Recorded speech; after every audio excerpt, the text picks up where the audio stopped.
आणि मी तर नेहमी सगळ्यांना सांगते, बाबांच्या नादी लागूच नका, बाईच्या नादी लागा.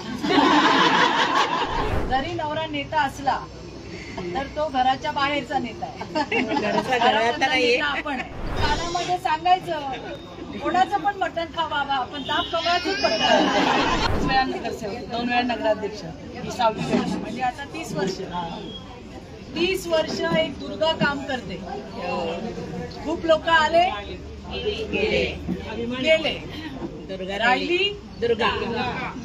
आणि त्याच्यामुळे तिचा ध्यास हा आहे की या लोणावळ्यामध्ये जे एक टुरिझम स्पॉट आहे, लोक इथं गारेगार व्हायला येतात, थंड व्हायला येतात, पण इथल्या लोकांना ज्या सुविधा पाहिजे, हे टुरिझम स्पॉट आणखी वाढला पाहिजे, लोकांना रोजगार मिळाला पाहिजे, आपल्या मुलांसाठी संधी उपलब्ध झाल्या पाहिजे, याच्यासाठी सातत्याने प्रयत्न हा सुरेखाच्या माध्यमातून भारतीय जनता पार्टी इकडे करते. आणि इथे मी गेले कित्येक वर्ष येतेय, झालेला बदलाव सगळ्यांच्या लक्षात येतोय.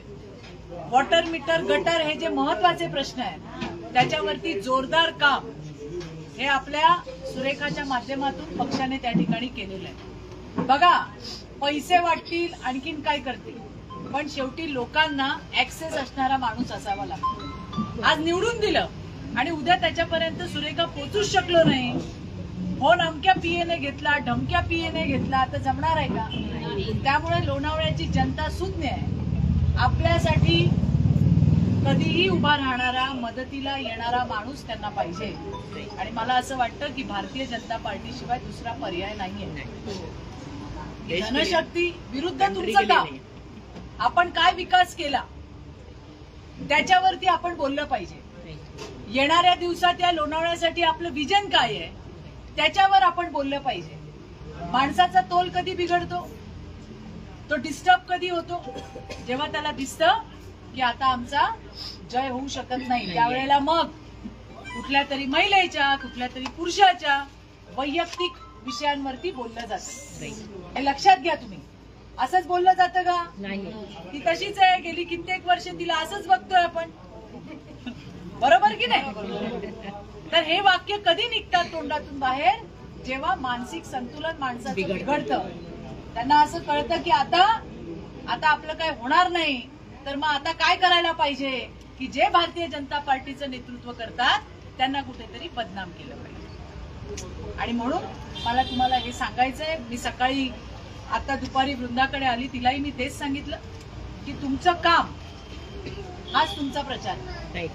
प्रामाणिकपणे या लोणावळा जे लोक आहेत, स्वच्छ म्हणून त्यांच्यासाठी काम करणं ही तुमची मनीषा आहे. आणि म्हणून लोणावळ्याची सगळी लोक आबालवृद्ध तुम्हाला मदत करतील हा मला विश्वास आहे. ज्यांना कुणीच नाही अशा महिला सुद्धा आता या योजनेमध्ये येतात. मला तुम्हाला एकच सांगायचं, कुणाला उत्तर द्यायच्या भानगडीत तुम्ही पडू नका, त्याच्यासाठी ही पुरेशी. आलं का लक्षात? तुम्ही फक्त जय माता दी, तुम्ही फक्त घराघरामध्ये जाऊन आपण काय काम केलंय आणि आपण काय काम करणार आहोत याच्या पलीकडे काही बोलू नका. आलं का लक्षात? आता जी सुरेखा बोलली ते खरंच आहे. मी पण जे कॉन्फिडन्सने सांगितलं किंवा तिने जे सांगितलं की आपण निवडून येणारच वृंदा, ते कोणाच्या, तुमच्या सगळ्यांच्या जीवावर. राईट. आणि म्हणून घरोघरी मुंग्यांसारखं फिरा. खरंय. आणि मी तर नेहमी सगळ्यांना सांगते, बाबांच्या नादी लागूच नका, बाईच्या नादी लागा. कारण घरामध्ये सगळ्यात हुशार कोण, तर ती घरची बाई, लक्ष्मी. तिलाच बरोबर माहिती असतं आपल्या संसारासाठी चांगलं काय आणि वाईट काय. बरोबर. जरी नवरा नेता असला तर तो घराच्या बाहेरचा नेता आहे, घराचा नेता आपण आहे. त्यामुळे एक बाई आपण फोकस ठेवला, ती आपल्याकडे आली तर मैत्रिणींनो अख्खं घरदार आपल्याकडे येतं. आपल्याला कोणाला फसवायची आपली मनीषा नाहीये. आतापर्यंत आपण करत आलो. मोदीजींच्या जितक्या योजना आहेत त्याच्यातल्या 35% योजना फक्त महिलांसाठी आहेत. आपला देवाभाऊ आपल्याकडे असा आहे की ज्याने आपल्यासाठी कित्येक योजना केल्या, त्या आता भाषणांमध्ये आपण बोलूच. पण मला तुम्हाला हेच सांगायचं, कोणाला उत्तर द्यायच्या भानगडीत तुम्ही पडू नका. आपली सुरेखा एकच आहे, एकदम भक्कम, ती सगळ्यांना उत्तरं देईल. आपलं काम आहे घराघरात जाऊन प्रचार आणि प्रसार करणं, काम करणं. आलं का लक्षात? मी सगळ्या बायकांना सांगते, खा कुणाचं पण मटण, पण दाबा कमळाचं बटन.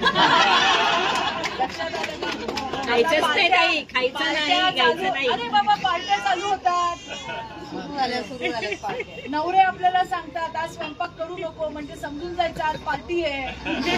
आल्यावर त्याला कानामध्ये सांगायचं कोणाचं पण मटण खा बाबा, पण ताप कमळाचंच पडतं. आणि हे 2 तारखेपर्यंत रोज बायांनी बोलायचं नवऱ्याच्या कानात. लक्षात आलं का? अशा पद्धतीने चांगला प्रचार करा. विजय आपलाच आहे हे तुम्हाला माहिती. आतापर्यंत म्हणजे कालपर्यंत 100 नगरसेवक बिनविरोध, 3 नगराध्यक्ष बिनविरोध निवडून आले. हे काय आहे? जनतेचा विश्वास आणि प्रेम. चांगलं. त्यांना माहिती आहे की जर आपल्या शहराचा विकास कोण करू शकेल त्याचं नाव भारतीय जनता पार्टी आहे.